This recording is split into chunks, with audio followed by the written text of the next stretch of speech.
This is Josiah Plays Pillars of Eternity. Going through the Copperlane Catacombs. Just fought a whole bunch of dark spores, dank spores, and sporelings and trolls. And now we're searching skeletons. Rite of Hidden Wonders. Oh, that's pretty nice right there. That's really good. When we come across a lock we can't pick or traps we can't. I mean, I could use it right now to go disarm those two traps up in that other part of this map, but I'm not going to. That's really helpful, though. That is really helpful. I give it to Kana. He's carrying all the other rights.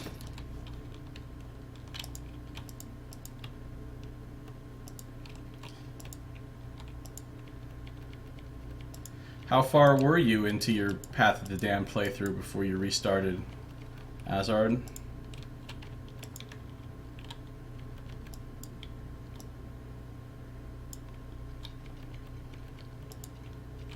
I hear skeletons. I hear skeletons. I see them through the wall. Is it because this is like a little hole here, right? I can actually see through those little slits. That's pretty neat. I wonder if I can shoot through those slits. I better not tempt fate. So there's a room with some skeletons in it. We know that much. What's this way?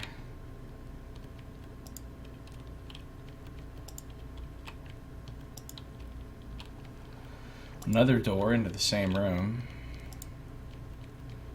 Yeah, no problem. What's in here? More Backer Memorial things. A Morning Star. Just a normal Morning Star. Okay. You had just started Defiant Space. So that's quite a bit of work you're gonna redo, huh? Let's see.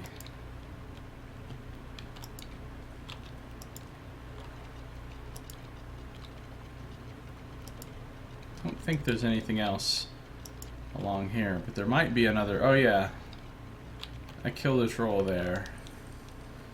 There's a pretty sure there's another ooze or more than one right over here that I saw when I was scouting before.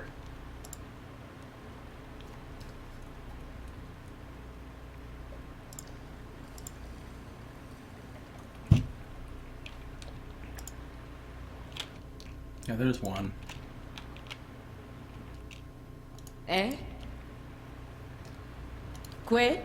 I understand. So we will see. I'm ready.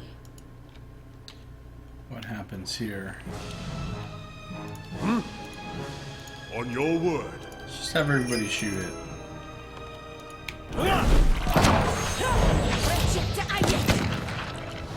Well, that was no big deal. Margren's fire casts light in dark places.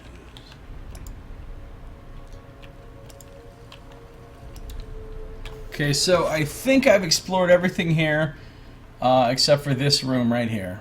So we'll go in there next, and then we're gonna leave. Go back out. We're gonna talk to what's his name, the spirit guy that gave us the quest. See if there's anything to say to him about the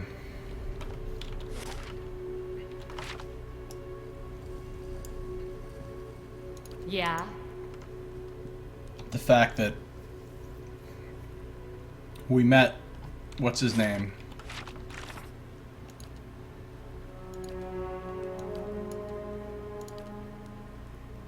Helig of Thane, and he wants us to go do a thing for him. What is that? Hey, that's a person, like, who isn't hostile. Eorn.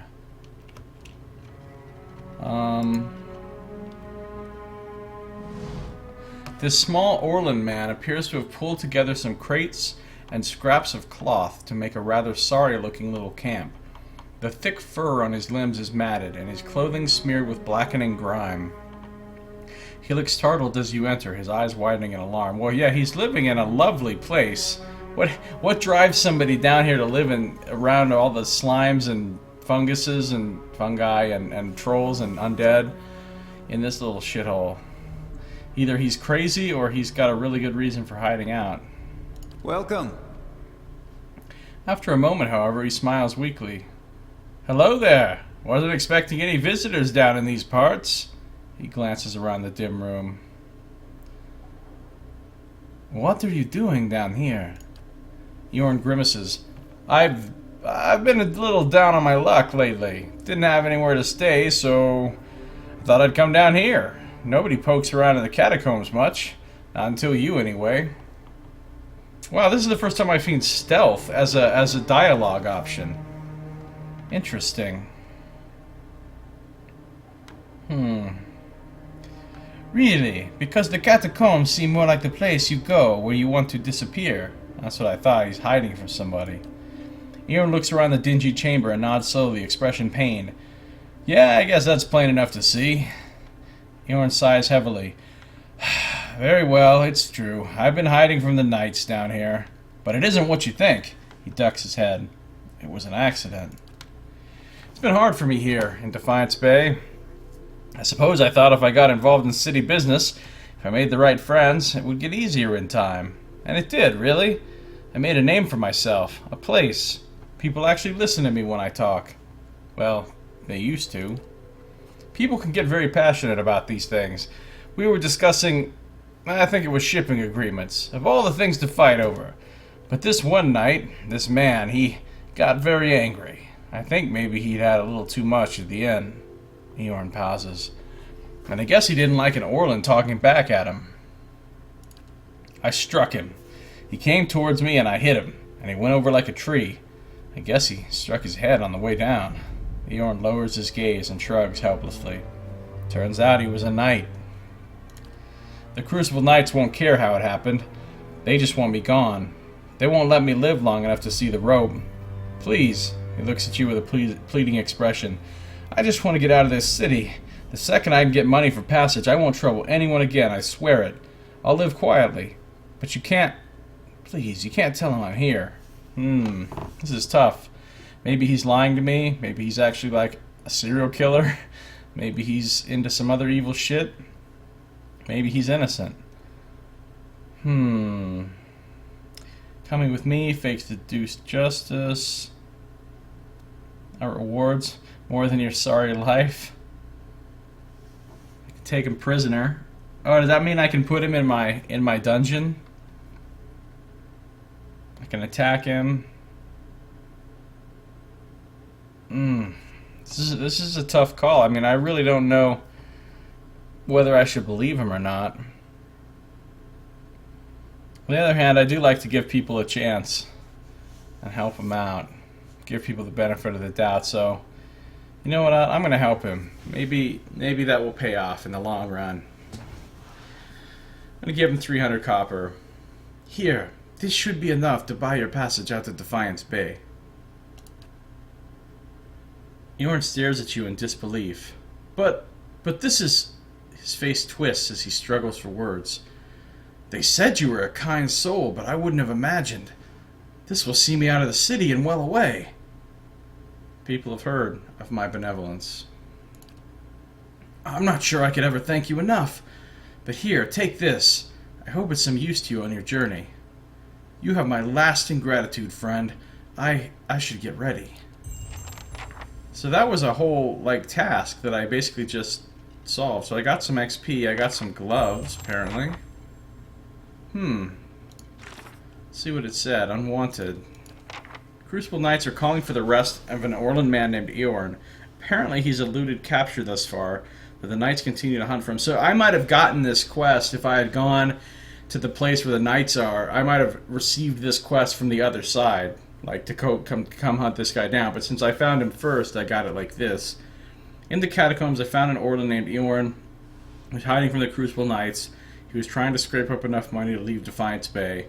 I gave him enough coin to buy passage out of the city. He thanked me and told me that he would never forget my kindness. I've met an Orlan named Eorn down in the catacombs. He told me he's being hunted by the Crucible Knights for the crime of murder. He's trying to flee Defiance Bay, but doesn't have enough pans to get out of the city, and has begged me to keep his secret long enough that he can gather the necessary coins. So I helped him. I sent him off. I don't know what that's going to do in the long run. I don't think it affected my reputations or anything. He gave me some gloves. I got some experience. I'm getting closer now. Real close, actually. I'm only, what, 355 XP away from leveling up? That'll be nice. Talk about these gloves. Crit multiplier bonus. Ah, that's pretty nice. Rabbit fur gloves appeared in Adiran fables and bedtime stories for hundreds of years, typically as lucky gifts to individuals of particular virtue.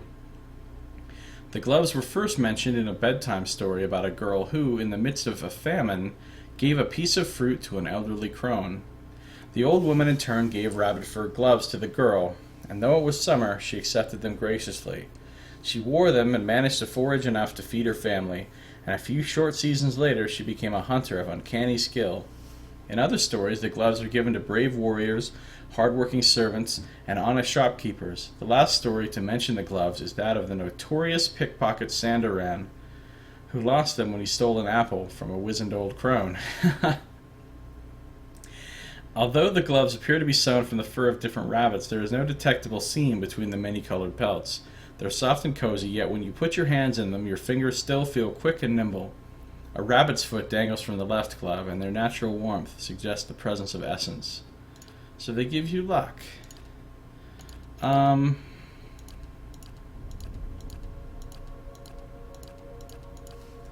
don't know how this happened, I'm but ready. I think...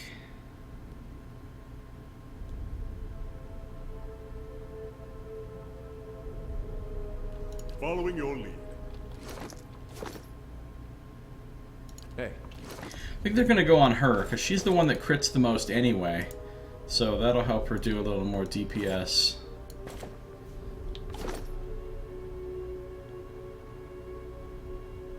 Yeah. Of course. This wobbly little tent is barely standing. Be cautious. Be constant.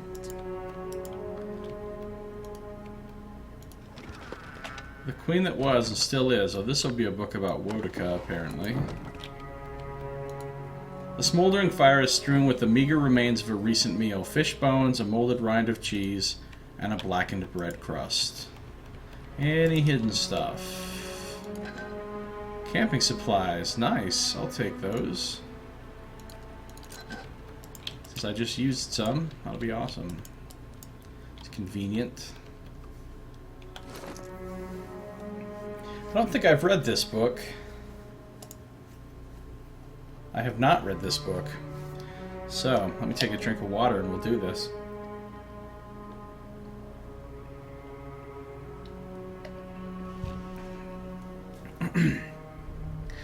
Dear sisters, do you still remember your first deliverance?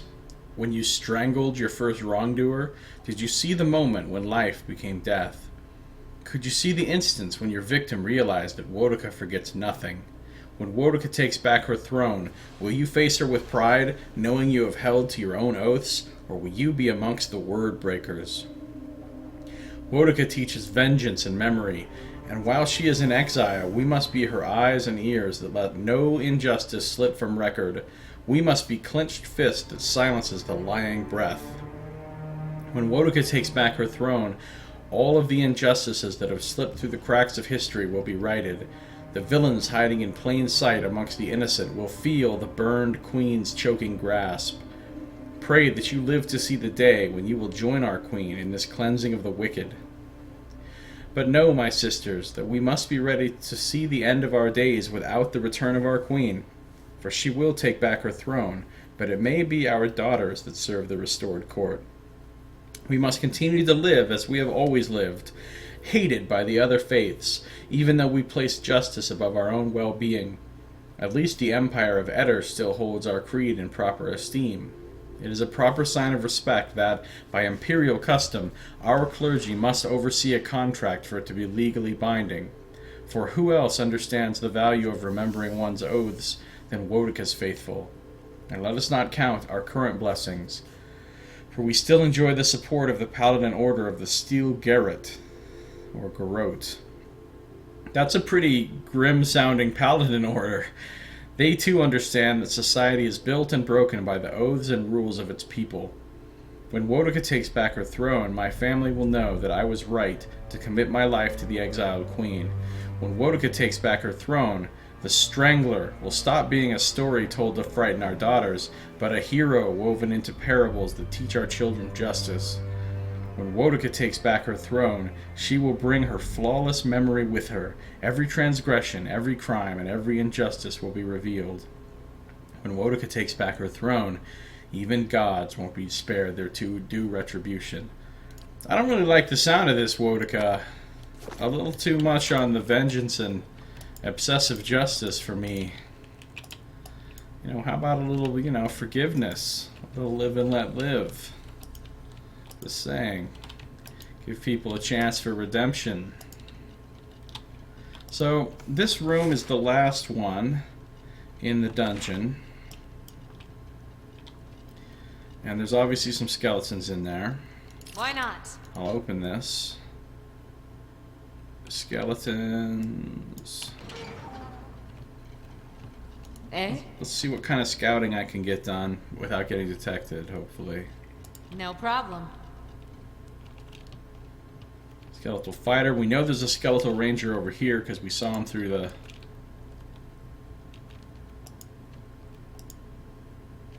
Yeah.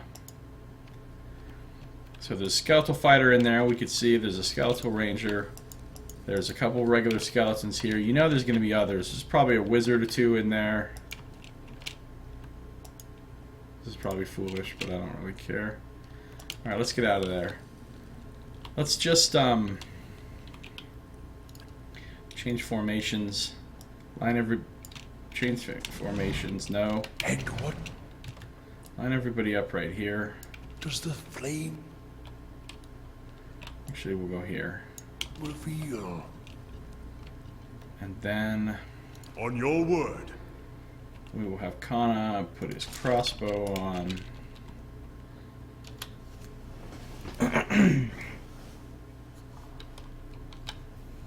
Right away.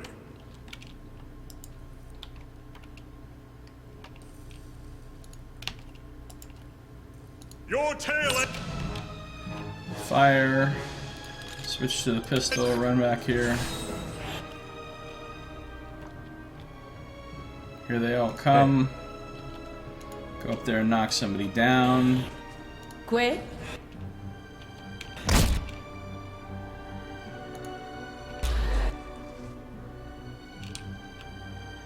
That ranger's trying to shoot at him. Hey, Alright, go after him, fighter. I'm ready.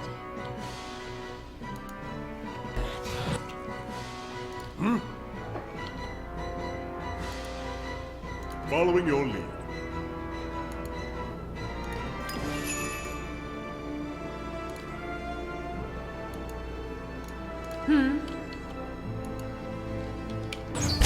No. Cool, he's paralyzed. hey.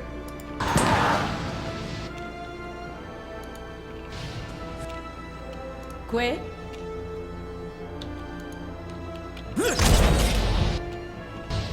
Take that ranger out. Following your lead. What? Let's just use the mind blades. Yeah.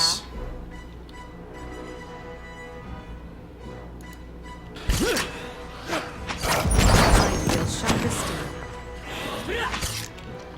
Skeletal wizard. Hey, No, get him. Get him. I'm ready. She can keep tanking that thing until it's dead. Actually, Que? it's almost dead. The range can take it out.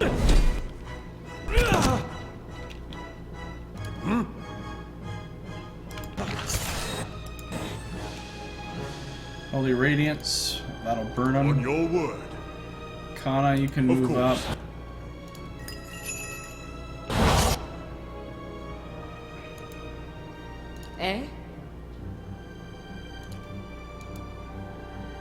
Yes?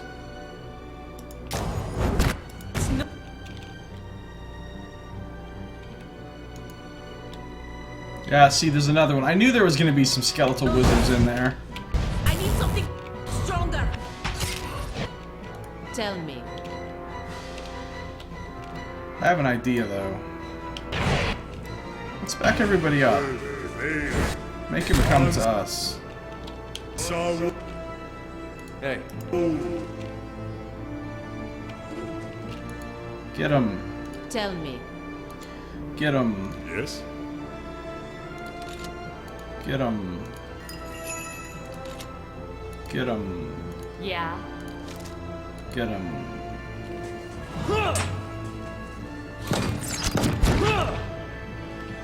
Huh? Tell me. Alright, that went pretty well. Considering Path of the Damned and all. Keeping an eye out. People On your need to word. reload some weapons here.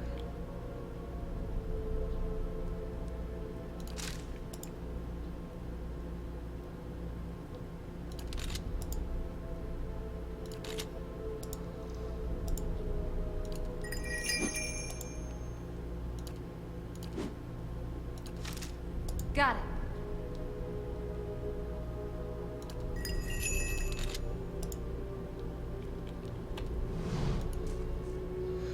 Warbows, rods, swords, shields, vessel bones. Margaret's fire casts light in dark places.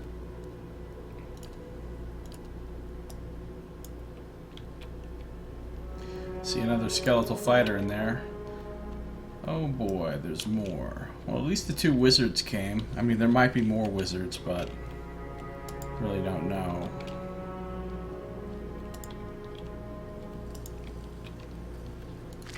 Got ourselves some copper.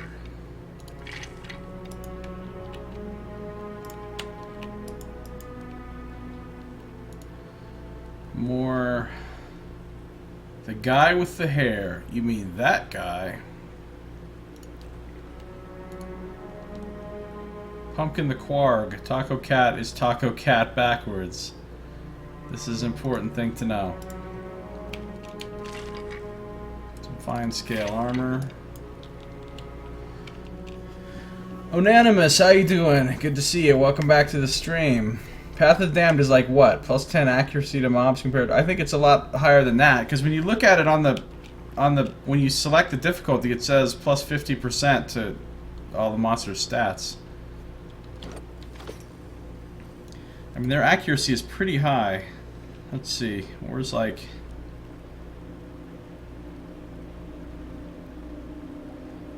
That one only had 42, but it might have been debuffed. I don't know. 48 there. That's actually not very high, is it? But like when I fought that Drake, it had 101 accuracy. So things their defenses are a lot higher. They have more health. They do more damage. Oh. What's up, Skeletal Fighter? Hey. Of course. Let's have a little talk about your situation here, Skeletal Fighter. I'm gonna need to knock you down.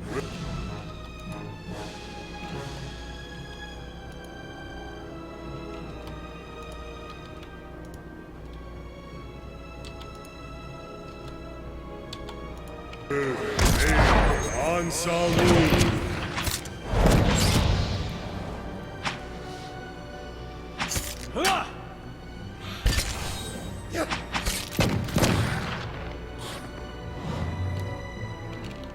Margaret's fire casts light in dark places. A Valoon and some silver. Poleaxe and a vessel bone. Huh? Of course. Skeletal Fighter.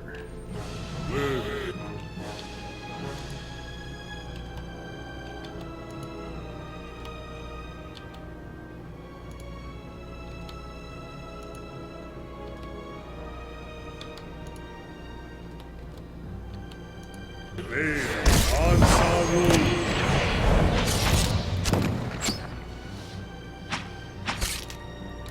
Varanthus!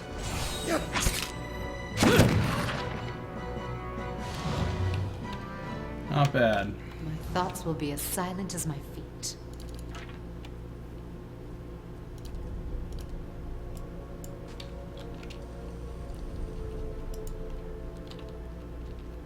Any traps? Any hidden stuff?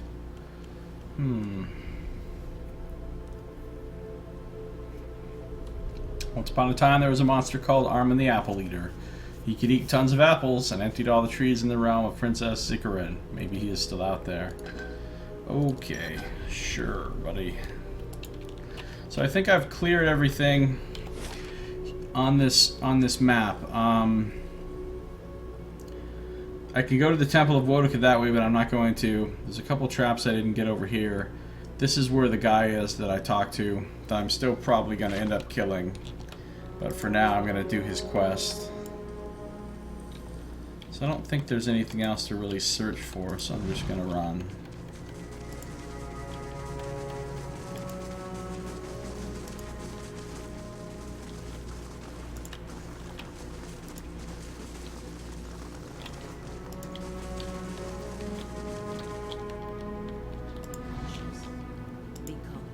Nothing hidden here, huh? No secret door? Okay. So we're going to go back out, and we're going to... We're going to talk to Dalton again real fast. And see if he says anything new now that we talked to Helig. So, Anonymous, so after finding Twitch lacking in good Pillars LPs, I went to browse YouTube. I found a decent LP where the dude actually reads dialogues. Complaining about Durance clenching his staff a lot, though. He seems somehow familiar. Is that right? That does sound familiar. Wow. That sounds like a really cool dude. Durance does clench his staff tightly, pretty frequently.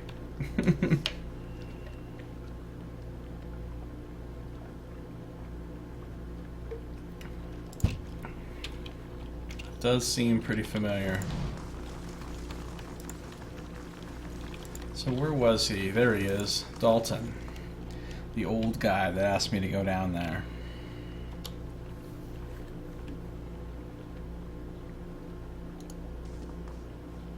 His tired eyes brighten. Did you find her? I'm still searching. Okay, so I can't talk to him about the Helig thing. So basically I have a couple options. I can go back down and just kill Helig, or I can go do what he wanted me to do, which is get his old grimoire from Brackenbury Sanitarium, which seems like an awful, awful idea, but I'm gonna do it anyway, I think. Let's see what lies this way. Okay, so I've explored most of the Copper Lane district now. I've been in there, been over there, been in there. Couldn't get into her house without a key. Been in that place, killed the drug dealers and stuff. I've been in the Scrivener's dormitory. The only place I haven't been now is this Hall of Revealed Mysteries. So, excuse me, he says. Oh look, I'm Benevolent 3 now. I am so benevolent. You cannot handle my benevolence. Yeah, I've been there. Crumbled loaves. Oh yeah, there's that again. Time to see and not be seen. He loves the smell of old books, apparently. Right, the Scriveners. Something's going on in there. The library has an entire section devoted to ancient Glanfathan geometry. Wow, ancient Glanfathan geometry. That sounds like a party. Looking for additional stuff that is just hidden under cobblestones and the like, because that happens. So I can go that way, go to First Fires, best a car. Only the best soldiers get to patrol the palace. Who are these guys? Refugees. Why isn't the Duke doing more to help us? Business around here took a hit when Stalwart's mines dried up. Got to laugh now and then, right?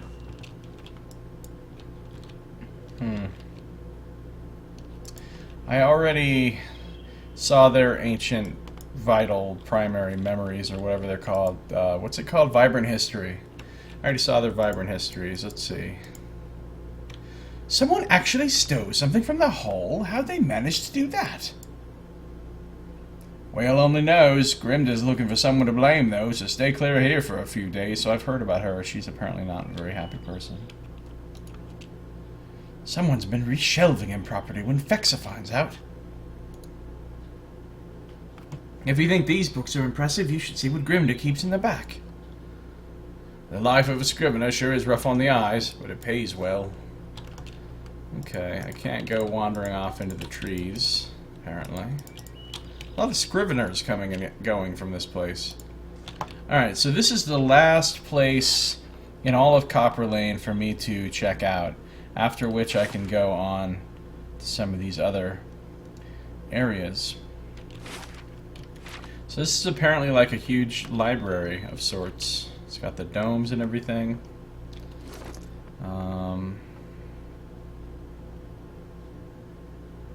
Right.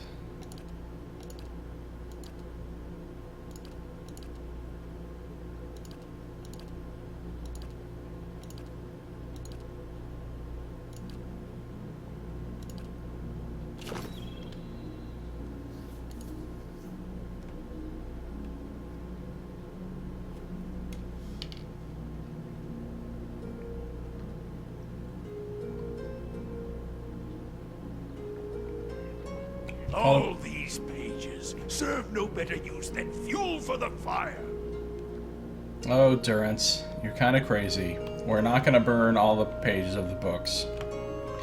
So, there's Fexa. This place looks like a pretty extensive library, doesn't it? And that is a big symbol of...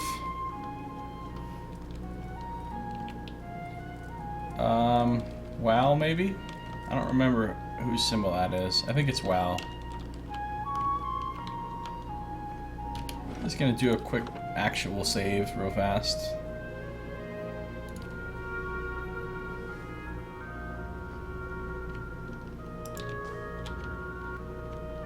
Welcome to the Hall of Revealed Mysteries.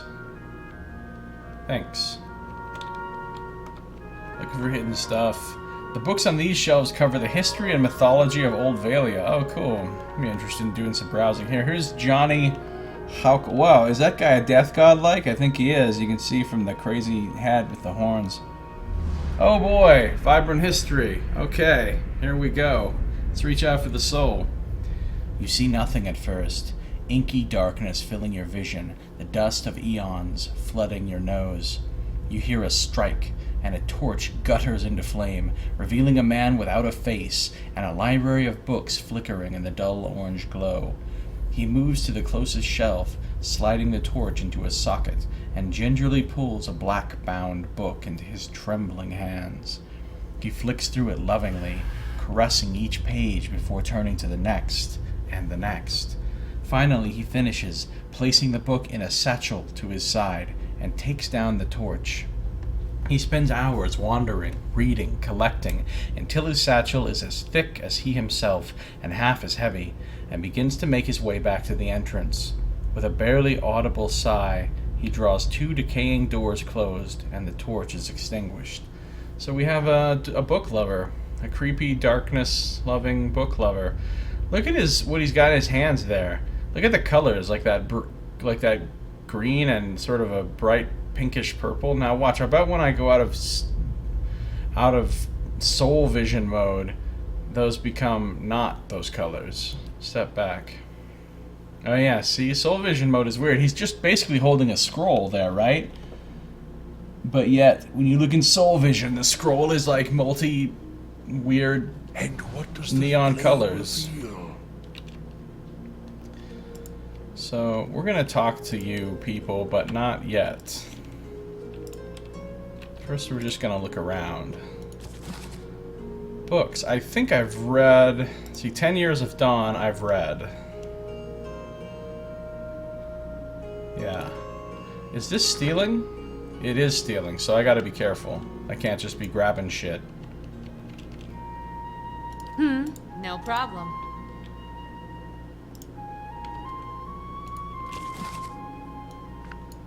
This other one, I don't think I've read the Adira Customs, have I? I haven't. Eder is a country rich with custom, and they are known for their strict adherence to them. Their customs run the gamut from grand celebrations, like the Feast of Feasts, to mundane superstitions, such as ways to avoid svef addiction. This volume will focus primarily on bigger celebrations, as no one knows how to throw an extravagant party quite like an Adiran. The Feast of Feasts. The biggest and most important of all Adiran customs is the Feast of Feasts. This week-long celebration happens the first week of Fonestu, Deep Summer, and is dedicated to honoring the life of the first Verkoning. Each day of the week is devoted to some aspect of the Verkoning's life, and there are very specific dishes to be served at each meal. The Feast of Feasts originally began as a festival celebrating the birth of the Verkoning's first son, and soon became a yearly occurrence during the week of his birthday. Currently, Adirans simply use it as an excuse for a party, and pull out all the stops in an effort to outdo the previous year. Unless you wonder, as I did, which Verkoning is honored during the Feast of Feasts, it is always the current Verkoning. For each Verkoning is the first and only Verkoning. Oh, okay, that's an interesting thought. They don't recognize that the other kings even existed, basically. The current king is the only king there's ever been. Used as an excuse for a party. Sounds like our holidays. Sweet Treat. A special custom that arose at some point during the Feast of Feasts. Sweet Treat started as a way to keep children occupied so the parents could dine in peace.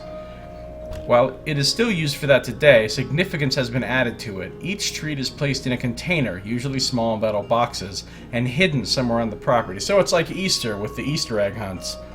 After everything has been hidden, the children are sent out to find the treasures.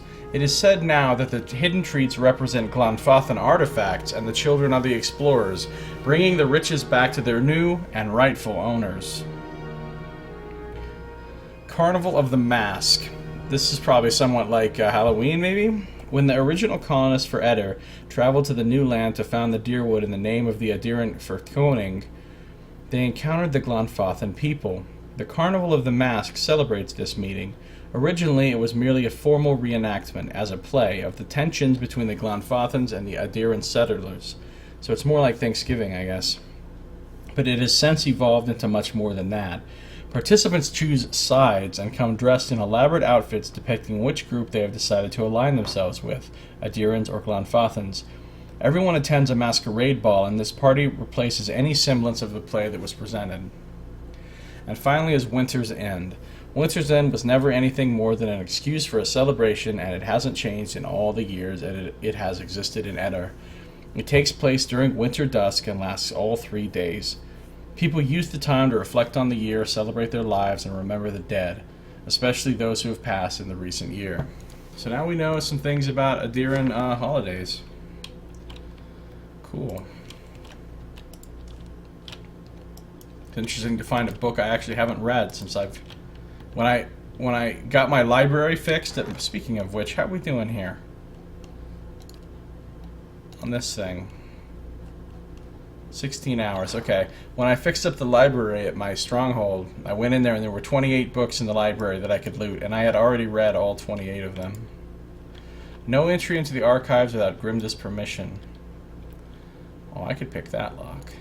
Elder Archives. I wonder if I start a fight if I do that. Let's find out. Why not? Well, it let me pick the lock. It let me go in. Apparently, they don't actually care.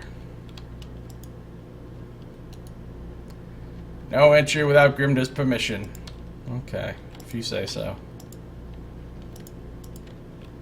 Let's see. Ooh. These both might be books I haven't read before.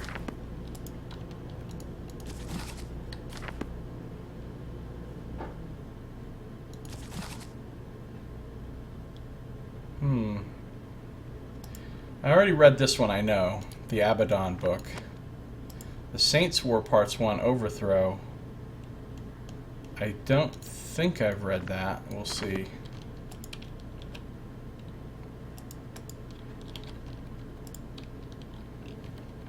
I suspected that coming in here to the,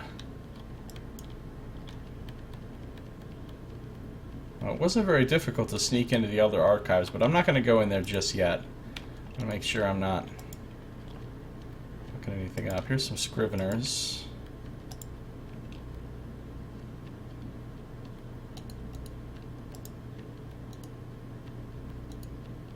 The Travels of Errol of Levi, 2662 to 2680 question mark. So more about this Errol of Levi guy. We hear a lot about him. I think these Scriveners are still saying the same things as all the other Scriveners. That's weird, he attacked me when I tried that. Really? Maybe I'm just super sneaky. I don't know. I should probably... Records of books borrowed and returned fill the cubby holes. These days, it's rare to find folks who'll do so much for strangers. Yeah, because I'm so benevolent. Everybody knows about it. May the 100 visions be revealed to you. Grimdar's been furious ever since that scroll went missing. Handle the books gently, please. May the 100 visions be revealed to you. Anything new here? No? Okay. So, I should probably talk to Fexa before doing anything else. Fexa is apparently a woman with an interesting haircut. Welcome. The woman barely glances up from the tomes on the table as you approach. You're welcome to browse the stacks, but mind that you keep your voice down. This is still a temple after all, and Grimda doesn't tolerate disorder. Who's Grimda? Fexa speaks reverently. Why, she's the High Archivist. She's one of the most accomplished scholars alive today. Nothing goes on here without her knowing about it. Almost nothing, anyway. She scratches behind her ear. You should probably tread lightly around her today. Anything else? This is a temple. It looks like a library. Her eyes grow wide and round. That's because it is. Whale is the god of mysteries and answers, encryption and decryption, concealment and revelation. She raises her hands to the rows of shelves. Its guidance comes from the understanding of the unknown and the protection of hidden knowledge. The whole of Revealed Mysteries was built to celebrate that. To think there's such a place in the Deerwood. Incredible! I'd love a glimpse of the archives. How many secrets must sit upon these shelves? That didn't really answer my question. Fascinating. Isn't it? Temples dedicated to WoW tend to hold vast stores of knowledge. We use that knowledge to unravel and preserve the mysteries of the world. Tell me about yourself. She throws her broad shoulders back. I am a scrivener and a devotee of WoW. It's my duty to look after our records and resources. Her chest swells with pride. Farewell. Gods keep you. Fexa greets you with a curt nod. You again. How can I help? Farewell. Nothing. Okay, so Grimda, apparently they lost something. Something was stolen, probably an important scroll, so I suspect when I talk to her, she'll probably give me a quest to find it or something. Maybe. We'll see. The titles all refer to Glonfothan mathematics and advanced geometry. The symbols on these pages writhe and shift. They're dizzying to look at. Oh, really? Okay. Well, I want to steal more books, so everybody just kind of come over here, except for Super Sneaky Girl.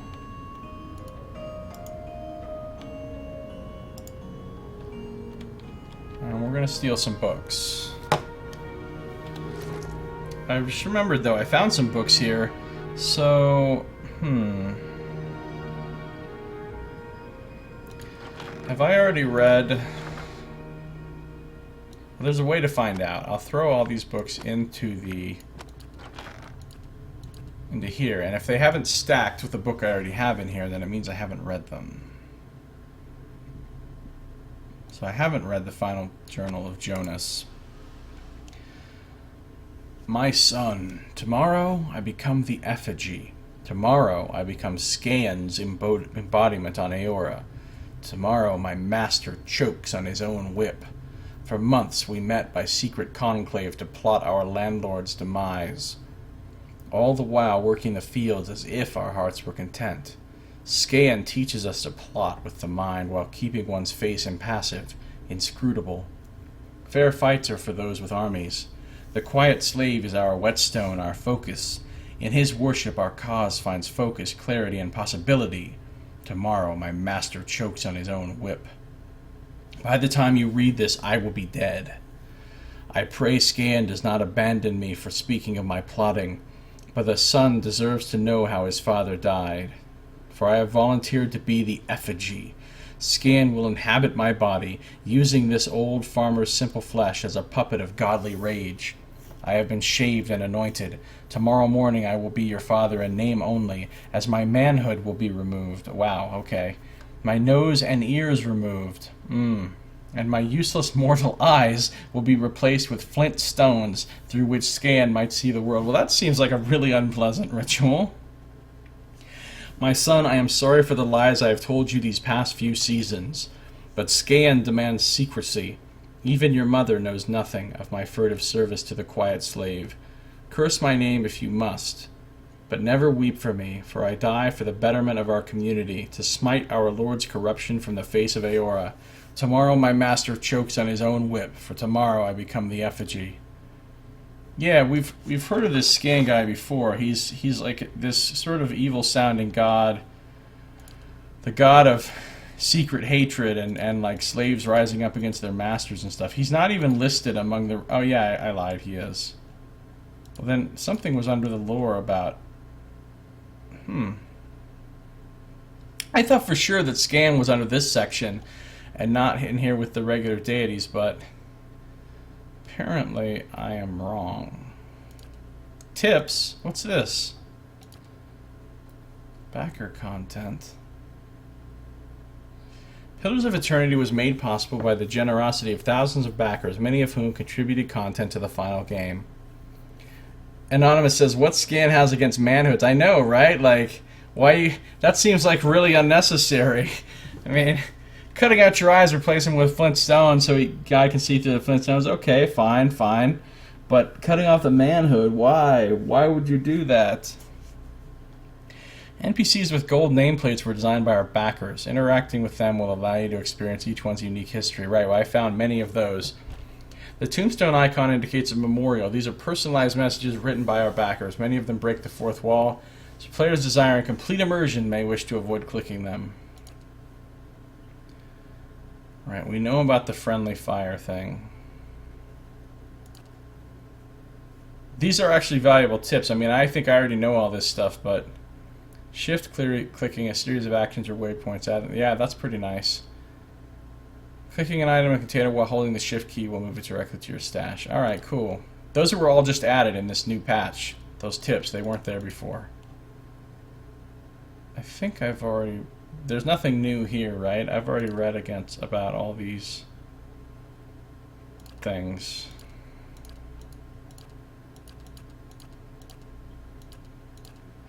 So Scan is the god of defiance, violent rebellion, secret hatred, covert plots, resentment, and envy. Frequently pictured as disfigured and scarred slave and worshipped most often by the subjugated and destitute. So Scan's kind of the fucking god of people who are butthurt, is pretty much what I'm getting. Doesn't seem like a very good god. And then I also found... So I haven't read the Saints War Part 1. Have I got any other parts of the Saints War series? I guess I don't, because otherwise I would...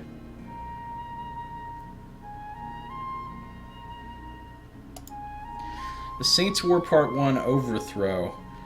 There is much debate with historians as to when the Saints War really began. It is widely accepted that the event that instigated it was the sanctuary flight of Raed Saren's citizens to the Dyrwood. This led to direct strife between the two nations that escalated into battle, the Saints' War. But it is the author's opinion that the war truly started many years before.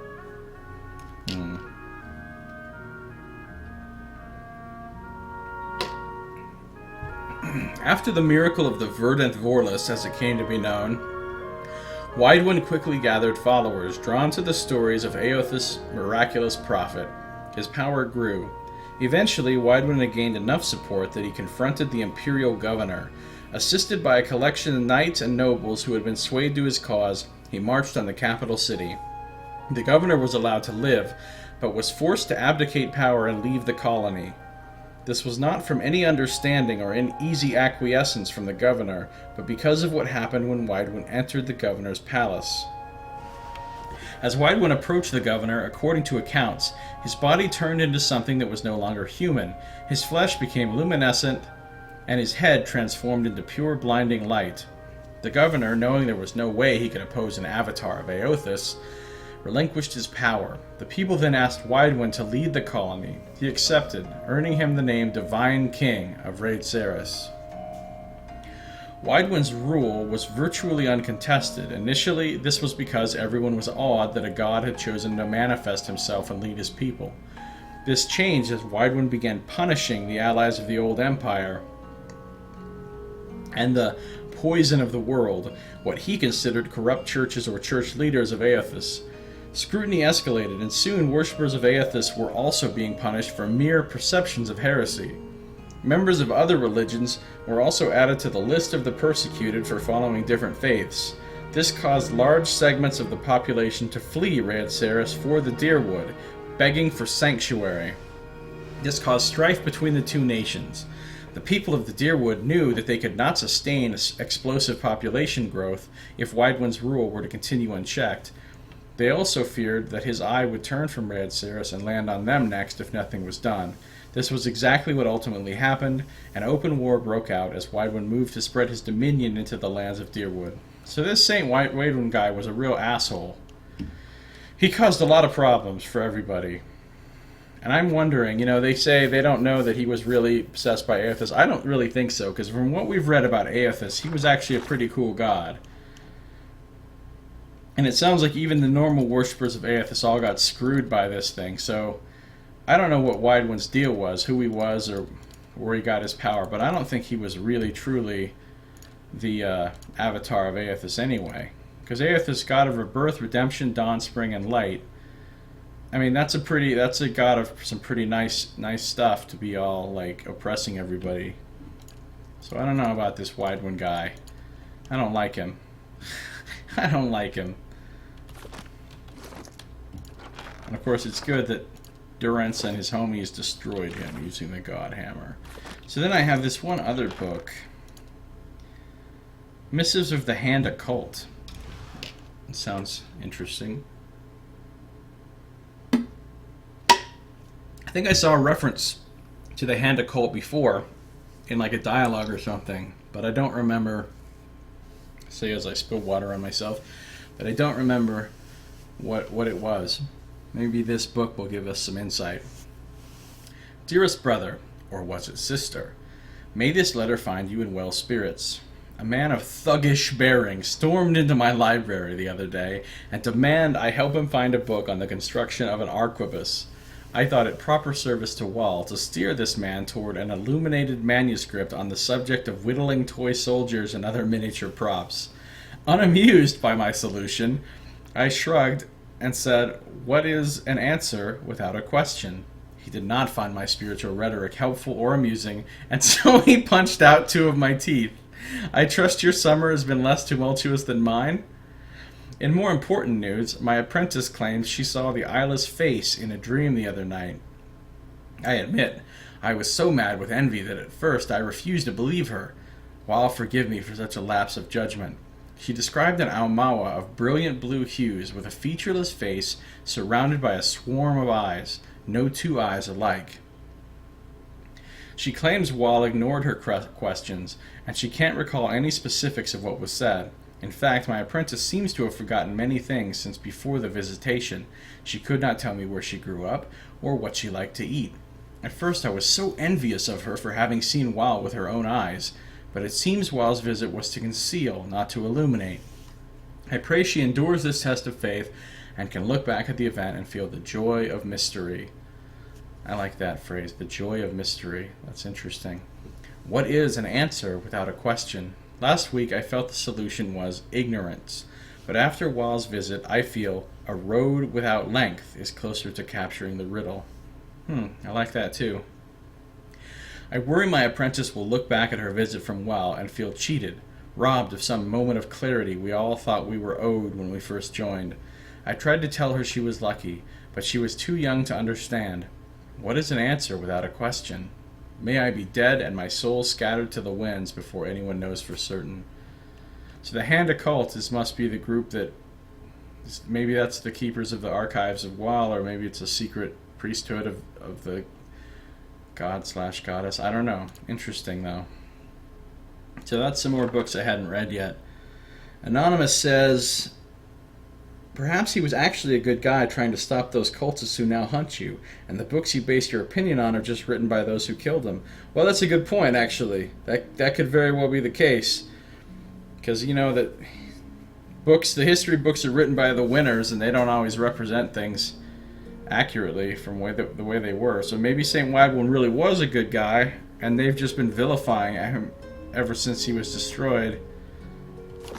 You could be right. That is a good point. Quickly and quietly. So now, let's steal some more books. The Eder Empire Part 2, The Midwife's Memoirs. I think these are both books I haven't read yet. Amazing.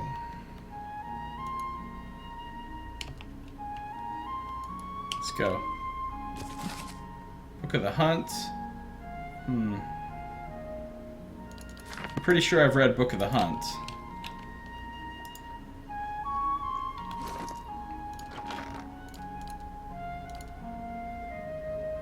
Some of these, yeah, see, I've got 3 copies of Book of the Hunt, so I know I've read that. So Editor Empire Parts 1 and 2 I have not read. And then there's The Midwife's Memoirs. Haven't read that either. It's going to be a lot of reading this episode. I guess there always is. My mother lived every note of life's song. Bringing me into this world was her last verse. For this, my father scorned me and abandoned me, and for this very same fact, my town's midwife, an adherent of Hylia, raised me as her own. When I came of age, I learned that Hylia visits us on the screams of women in childbirth, and when a woman dies giving life to her child, her soul is carried away and reborn as an avian attendant of Hylia's court. Through the miracle of the Queen of Birds, my mother has been with me, watching over me my whole life. I wear the fetish charms of the cloud singer, the bird I dreamt my mother became. My feathery trinkets look gaudy and unbecoming, but it is a signal fire to women in need that I am a trained midwife, blessed by Hylia and living every note of life's song. The Queen of Birds wills us to shepherd new life into the world, and not, as the other gods so often desire, to end it. A follower of Magran once mocked my faith, saying I worshipped paintbrushes and birds, piddling things beneath the gods. I do not resent the other gods and the brutal necessities that they must oversee, but is not language, love, the arts, and creativity that which separates us from simple beasts? Hylia allows us to rise above our savage, feral selves. I am often amused that, upon seeing our holy aviaries, visitors frequently ask, "This is nice, but where is the real Temple of Hylia?" Perhaps they think hallowed ground requires oppressive stoneworks and ceilings that hide the sky. They do not realize the Bird Queen stands not on ceremony. She makes herself manifest in the music of birds and in the beauty of the ubiquitous open sky. Hylia prefers the worship of 2 children, singing over 1,000 petitioners, silently praying for victory. The Sky Mother asks so little of us, and yet so much. We are charged to live every note of life's song. It surprises me how many fail to embrace this divine calling. And of course, Palagina is a Hylian godlike. I mean, she's got the whole bird thing going on, so she has some connection to that god. You know, the gods are obviously very, very important to the lore of this world, because a great deal of the books I've found have all directly related to the gods. I mean, so many of these books are about the gods, their prayers, their followers, their traditions. So they're obviously very important in this world. And then there's the Eder Empire parts 1 and 2. What is this? Part 2. So I haven't read this one because I was thinking I might find part 1, but that and also the crippling bugs. Oh, Anonymous says, that's some cool storytelling when the more details you learn, the less you're certain of anything. I've stopped playing the game out of fear of it ending soon, like with many good books. So that and also the crippling bugs. You know, I haven't really encountered any bugs that I would refer to as crippling. I mean, there was the stat bug thing that sucked, but then I read on Reddit how to fix it, and I fixed it, so, like, that's cool. And now apparently it's just fixed by the patch, I guess. Yeah, I do like the story, though. There's a great deal of lore in this game, so much dialogue and so many things to read. That makes me happy. I thought that maybe they were going to kind of half-ass it on the amount of dialogue and text, you know, compared to Torment. Say, I thought this was going to be a little bit more like just hack and slash, but although there's a good amount of combat in this game, there's also a hell of a lot to read, story-wise, if you want to, you know. Most people probably just ignore all these books and skip through the dialogues and don't really pay attention to that much stuff, but the story stuff is actually like my favorite part of these games, so I like to really immerse myself in the world and learn like all the little details about it, so that when I see something mentioned or happen in the game, I know, like, oh, that's what the implications of that are, or whatever. Anyway, so the Eder Empire Part 1, Origin. In approximately 2200 AI, and I wish I could remember what year it is now. Like, I can't remember, you know, what year it is now, but I think it's a few hundred years after that. Anonymous says, nope, no half-assery here. It could very well replace Torment on my RPG pedestal, depending on how it ends. Yeah, we'll see. I mean, so far, I would say it is not knocking Torment off of the pedestal, but it could very well be number 2, and we'll see. I mean, I don't know how things are going to play out with all the companions, how their storylines will develop and end, and how the whole game ends. I mean, it might be... I don't know. We'll see. The setting is a little bit more generic. Well, it's a lot more generic than Torment's setting. Of course, Torment's setting is really weird and everything is strange. I mean, this is very medieval, you know, medieval Europe / North America kind of history. I mean, this is based a lot more on historical, real-world stuff. Then you add the gods into it, you know, that give it kind of its fantasy elements. But it's still all very well developed, like considerably more well developed than I was expecting, honestly, given the fact that it was a kickstarted game. So let's read about the Eder Empire. In approximately 2200 AI, a group of tribes called the People of the Deer unified into a new civilization called the Eder Kingdom. The tribes, small and widespread over the land, knew it would be better for their continued existence to unify. The leaders of each tribe became advisors to the king, chosen by the group.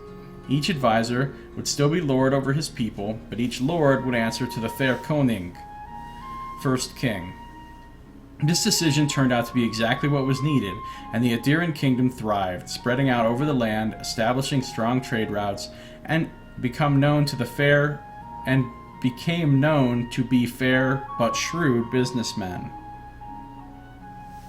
While the country thrived and internally there was little strife, there were still the occasional skirmishes with the neighboring elven kingdom of Kulklin.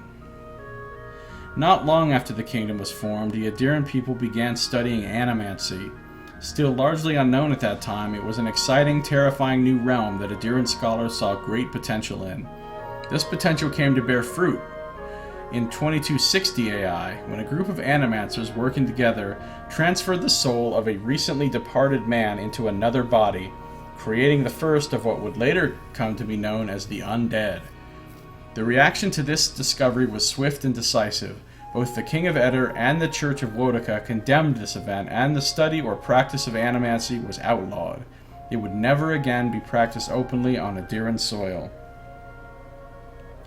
Conflicts with Kulklin continued, escalating into a minor war in 2398 AI. Afterward, a treaty was signed, and the Kingdom of Eder merged with Colkland to form the Adir Empire. Okay, so the Empire was made up of the Human Kingdom and the Elven Kingdom, forming the Empire together. Got it. With the political and military strife now settled, the Adir Empire would become an economic powerhouse. Able to provide resources that were hard to find in other parts of the world, their trade routes became some of the most lucrative in the world. And then part 2, expanding borders. In 2602 AI, now let's just... So this is 2200 is when they first formed. About 2400 is when they formed the Empire by combining with Colkland. So this is a couple hundred years after that. Anonymous says, I do miss the Torment's macabre, but I think you'll agree that Torment a great deal of fantasy cheese as well. Yeah, but a lot of Torment was making fun of, or trying to turn on its head, the tropes of traditional D&D fantasy as well. So I mean, a lot of it was on purpose, sort of poking fun at it, or you know, trying to subvert tropes and stuff, which is what made it so refreshing and cool at the time, because up to that point, all the fantasy RPGs that had ever come out were basically cut from the same mold to a large extent. And Torment's the first one that really said, we're going to make it really different, you know? So that was really cool at the time. Adirian explorers returned from over the ocean, telling tales of the ruins and treasures there, and of expansive fields that were perfect for growing Vorlis. The explorers warned the Fyrkonig that the locals were not friendly to outsiders. Now this is talking about here, the Deerwood. This is where the explorers came to. This is the colony of the Empire, which is, you know, across the ocean from where we are now. The locals were not friendly to outsiders, and they're still not, but the Fyrkonig, seeing this as an opportunity to extend his empire and secure trade on another continent, sent more explorers. Over the next 20 years, the area that would become the Deerwood was investigated, mapped, and colonized. In 2623, the first permanent Adirian colonial settlements were established. Vorlis fields were set up north of the forests in the Deerwood, but between the conflicts with the Glanfathans and the War of the Broken Stone, it floundered. It wasn't until 2643 that the opportunity presented itself again. Some Aothasian pilgrims, wanting to escape persecution, established colonies and Vorlis farming operations in the territory of Red Ceres. With Grand Vailia on the verge of collapse, the Fyrkonig wanted to ensure his hold on the purple dye trade would be established. He encouraged the settlement and even paid to have the pilgrims set up in the New World. Because the Fyrkonig was still trying to secure his name in the purple dye trade, he was unable to properly respond to Admeth Hadred when he issued his ultimatum. So this is when the rebellion started. To avoid a rebellion and leave himself time to oversee the Vorlis farms in Red Ceres, the Fyrkonig relented and made Admeth a Gref Palatine. In return for this concession, Admeth spent time and resources on the Deerwood's trade and shipping routes, benefiting the Fyrkonig with increased income. For 7 years, the Deerwood provided Eder with a steady income, leaving the Fyrkonig time to ensure his trade system in Red Ceres was strong. With the Fyrkonig's attention elsewhere, Admeth instituted the 10 Years Treaties, ending slavery in the Deerwood and permanently removing one of the revenue sources provided by the Deerwooden explorers, the artifacts from the ruins scattered throughout the Deerwood. At this point, the Fyrkonig's word meant almost nothing to the citizens of the Deerwood. Admeth Hadret had replaced him as their true leader. In order to undermine Admeth's standing, the Fyrkonig found allies willing to explore the ruins against the treaty conditions and plunder them. Soon Eder again had a supply of artifacts to sell. When his agents were eventually caught, the Fyrkonig distanced himself from the operation, certain there was no way to link him to the proceedings. But the Gref, using means provided to him by his Glanfathan allies, discovered the evidence needed to prove the Fyrkonig was behind the plunderers. The conflict that arose from this revelation led to Admeth declaring independence for the Deerwood in 2668 AI. After a bloody 4-year-long war that resulted in the death of Admeth, the Fyrkonig relented. Trying to keep control of the Deerwood had become too costly. He signed treaties with the new Duke of the Deerwood and returned his attention to Red Ceres, redoubling efforts on the Vorlis trade, which is still running today.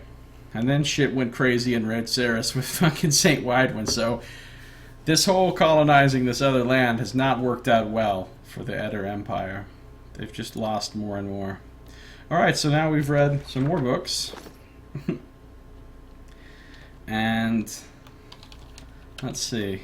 What other books are there to steal and or read? So now we've got this guy. Hey. Let's go talk to him real quick. Glenfathan in mathematics and advanced geometry, right. Grimda's especially cranky today. Of course she is. That's because No problem. the whole scroll of whatever being stolen, which she's not happy about. Let's see. A lot of priests of Waller in here. Handle the books gently, please. Have to laugh now and then, right? So, looks like they might make it difficult to steal some of these. Like, I don't know if we're possibly going to be able to get the books off this shelf without getting in trouble. I kind of want to see what happens if I do just steal right in front of them. Oh, these are books I haven't read yet either. You just lose some reputation. Well, I don't want to lose reputation, so I'm gonna not do that. I'll read the books, but I'll leave them on the shelf, which I hate to do. I hate leaving stuff that I could possibly steal, because you know. But I don't think I can possibly stealth good enough. Of course. At this point. Yeah. Sure. Like, I bet I can get these books, but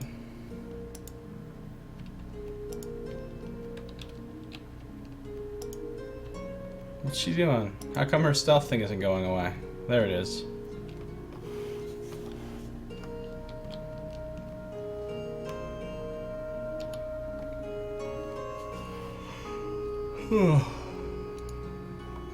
Here we go. I think she got seen. No, I guess not. So this time there was that first one I just picked up. One of these two was one I had already read. Look how many books I have.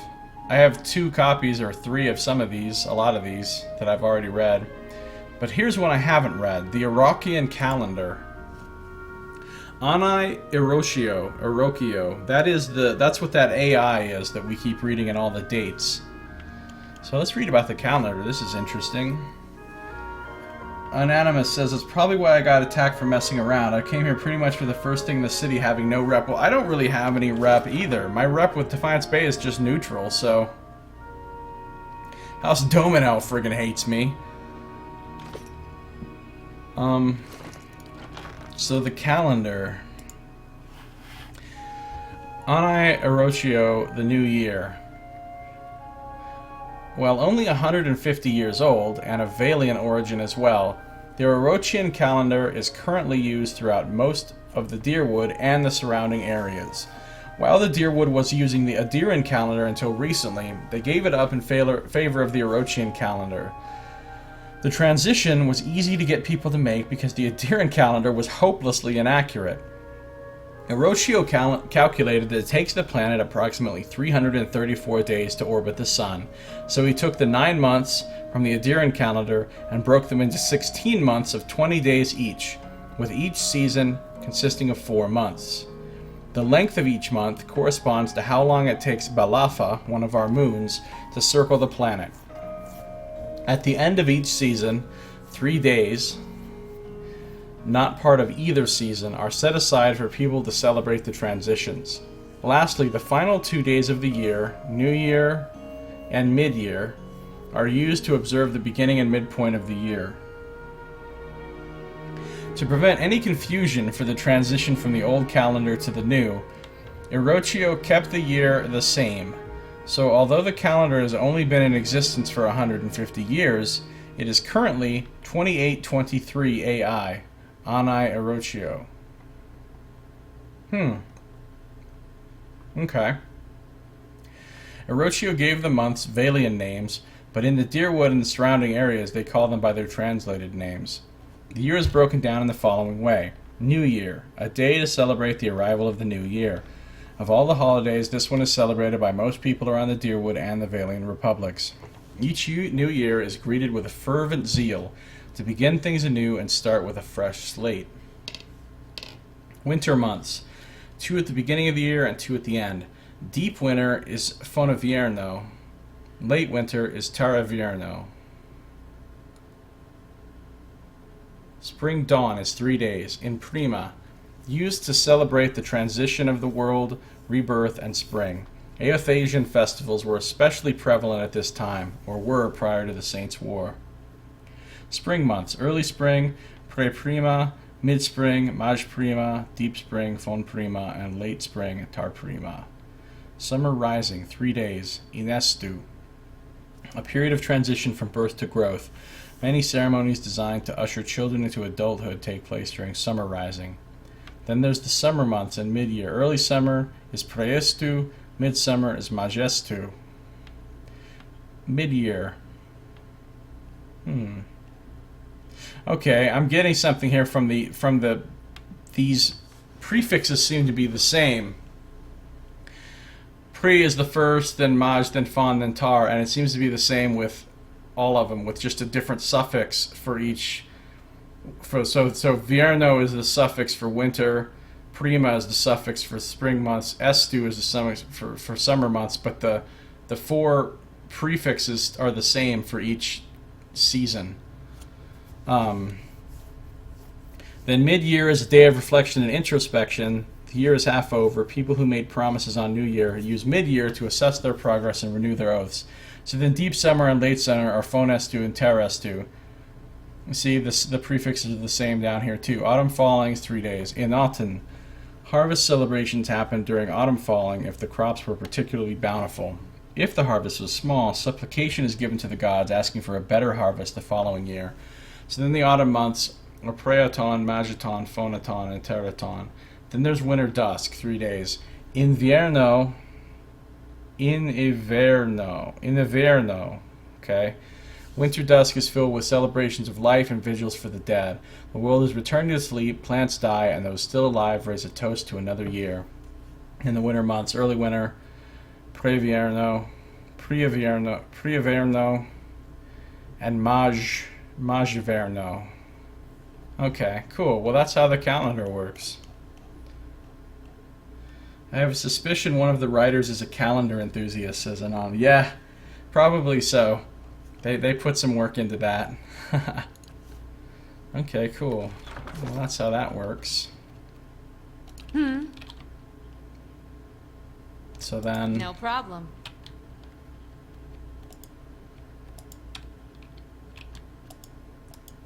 There's a lot of books in here. Can I get super sneaky over here?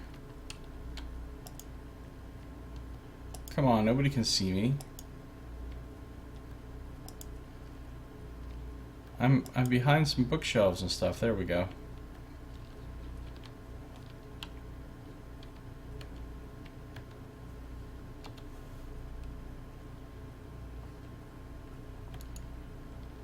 Go, go, go. I think I've read both of those before. Wait, Saints War Part 2 Invasion. I guess I haven't read that one. So I read the first part of the Saints War. And then Wydrin and his people were coming down to the Dyrwood. Okay, so this is Part 2. Invasion. Wydrin personally led many of the battles during the war, exhibiting extraordinary supernatural powers. He seemed virtually untouchable on the battlefield, able to burn or even disintegrate his enemies with beams of blinding white light. With a god on his side, and possibly, as some said, inhabiting him, he was thought to be indestructible.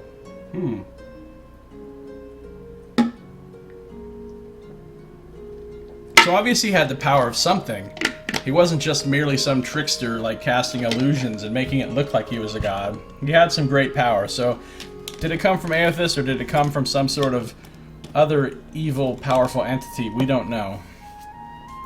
It appeared that he may have been indestructible, that is, until the Battle of Halgot Citadel, which of course we've heard a lot about from Durance.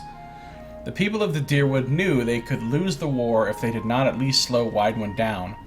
Engineers, priests of Magrand, and a few others working in secret, some say with Magrand's direct help, developed a weapon they hoped would be able to stop a god.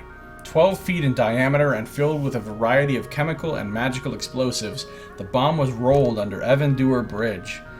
Part of the foundation was excavated in order to allow them to embed the bomb in the bridge itself, ensuring its total concealment.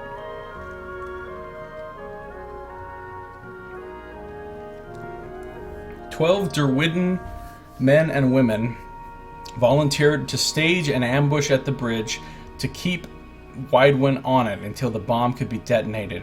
The battle was short, bloody, and ultimately final. The Dozen, as they came to be known, were able to delay Icewind on the bridge. The bomb detonated, killing Icewind, the 4 Deerwooden volunteers still alive at that time, and over 50 Red Saren soldiers marching on the front line with Icewind. It was at that moment the Saints' War ended. The remaining Red Saren forces were easy to rout. Even though they had more than enough men and equipment to finish the siege, their leader, previously thought invincible, had just vanished in a rain of metal and stone.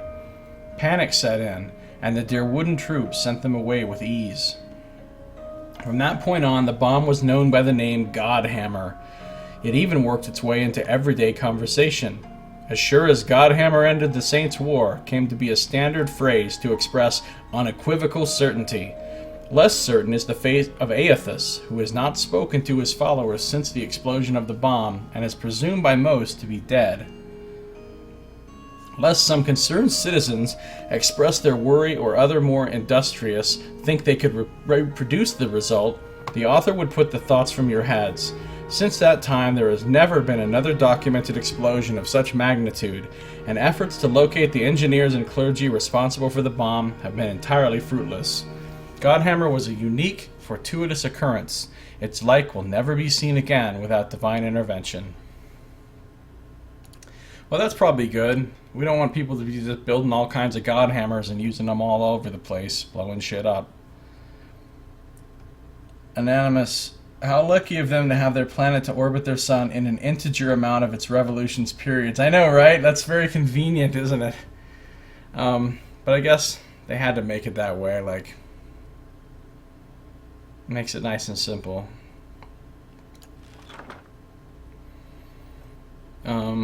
Alright, so there's some more about the Saints' War.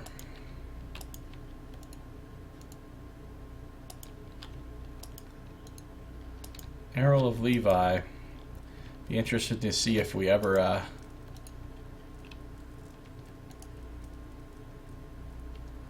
keep searching. The obscurity is cues for those who seek. Oh, this must be Grimda. Yeah, she's pissed because the thing is missing. So I've got 2 more bookshelves here, and I'm pretty sure I'm not really going to be able to steal from these, given the amount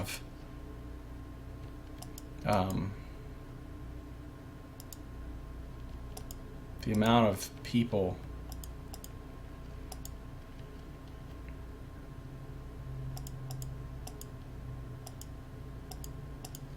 watching them.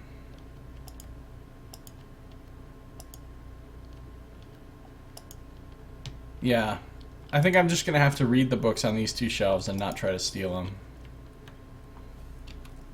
Which I guess I can live with.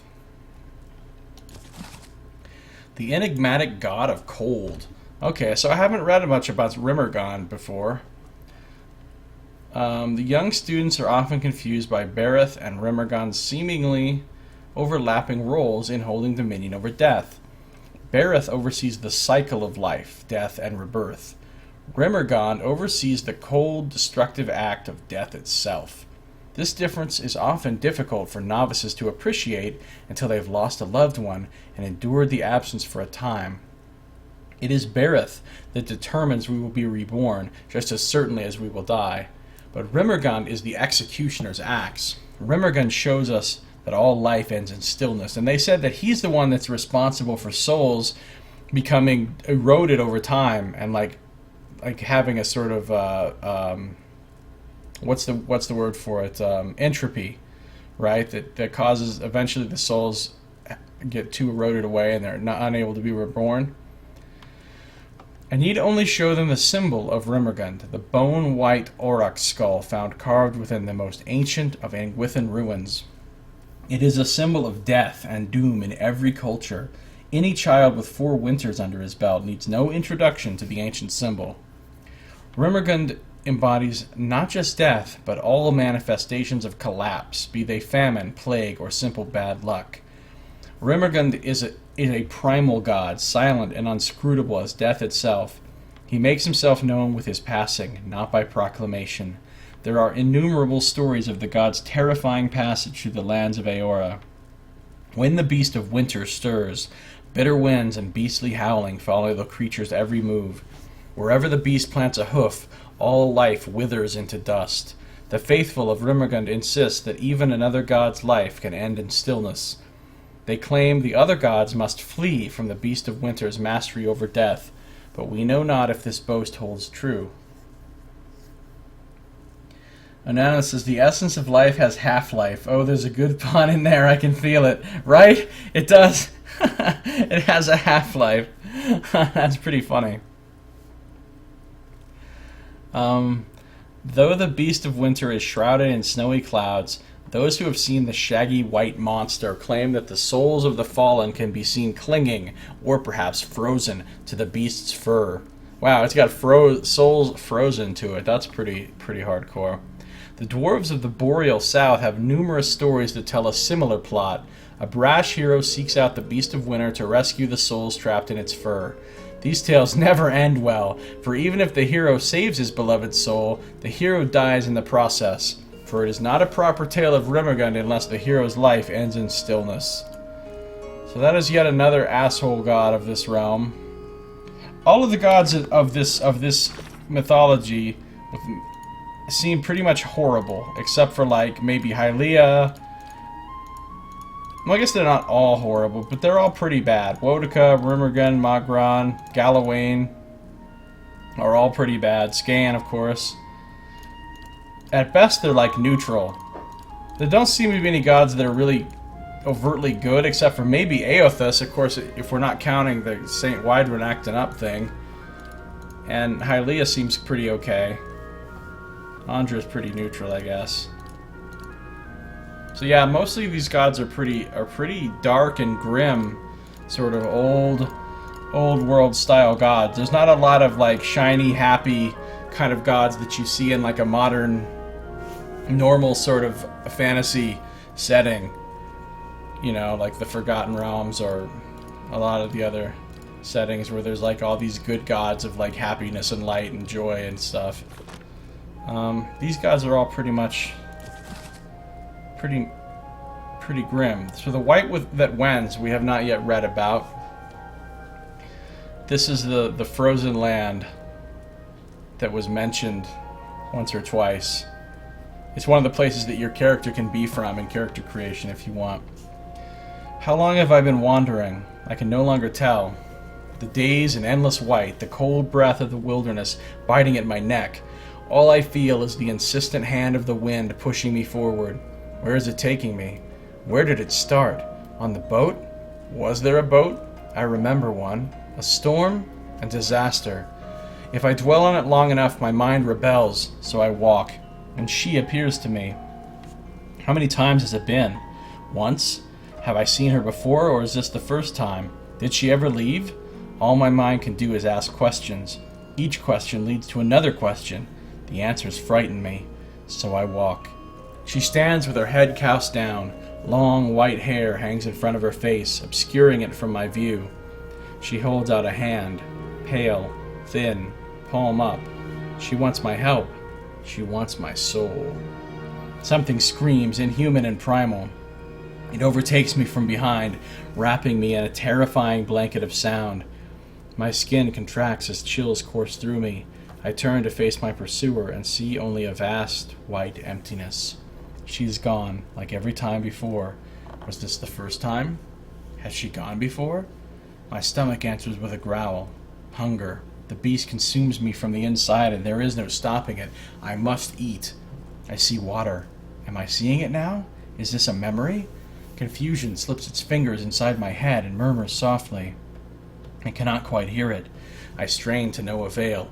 The water remains. It must be here. I drop to my knees and hear the whisper-light crack of the ice beneath my knees.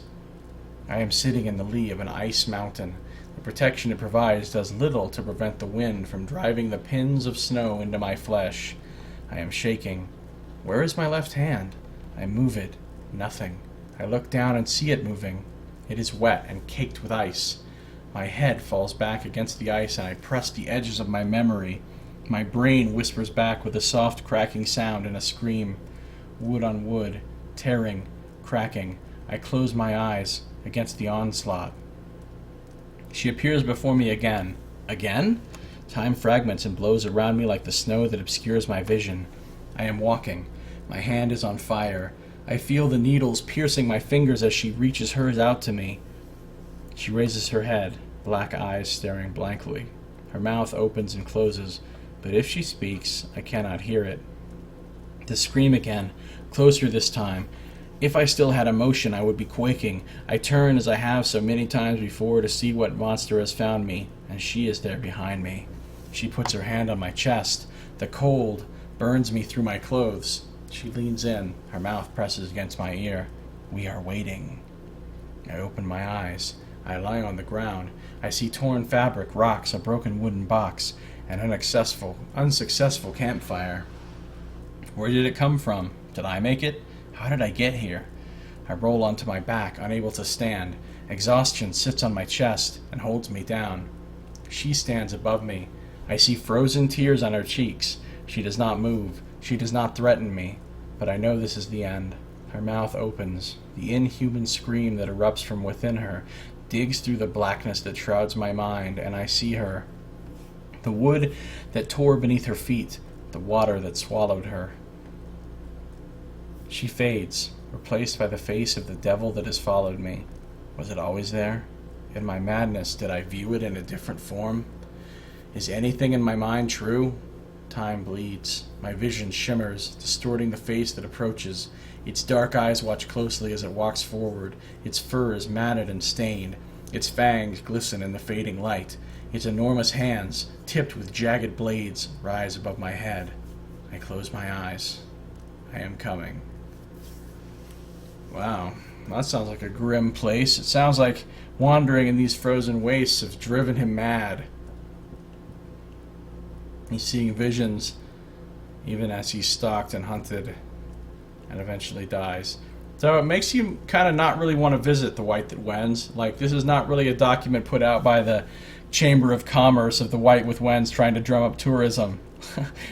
Do not go there. You will die a frozen, insane death. Okay, I can't take those books because this guy. And there's one more bookshelf here, right? I think that's the last. There's, other than in the secret archives, I think, which are over there, I think there's no more bookshelves or anything other than this one. And I'm not going to be able to steal from it because these priests are too all up in my shit.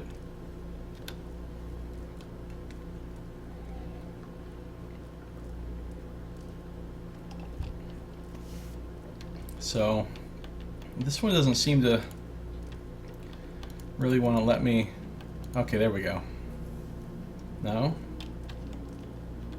What the hell?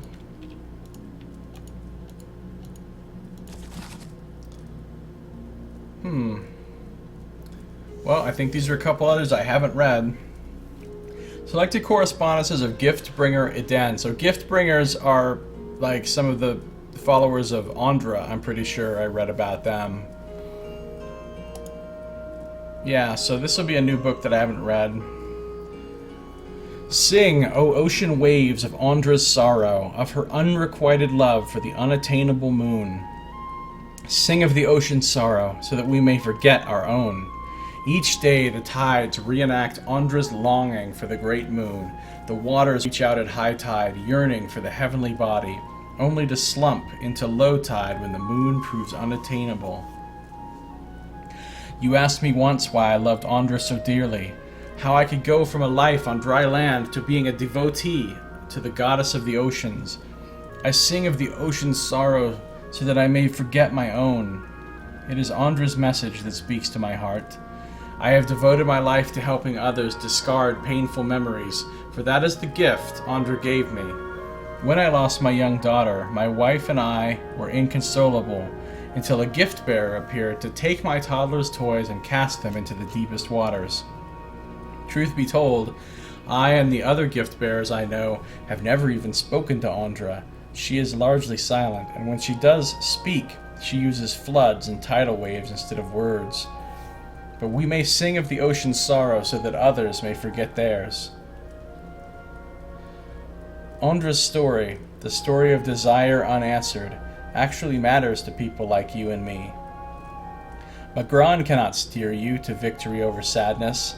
Hylia cannot force joy down a crying throat. Only Andra can give us the strength to persevere when life seems without worth. And that is the answer to your question regarding why I love my goddess so dearly. Yeah, Andra's a pretty cool god. God of the oceans, but also of like sadness and longing and forgetfulness.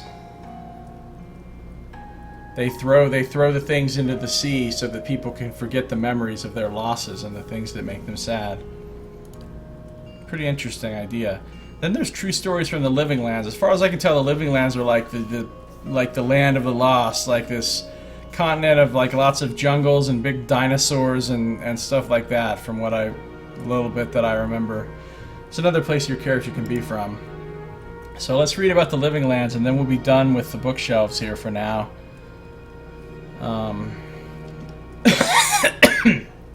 Drink some water.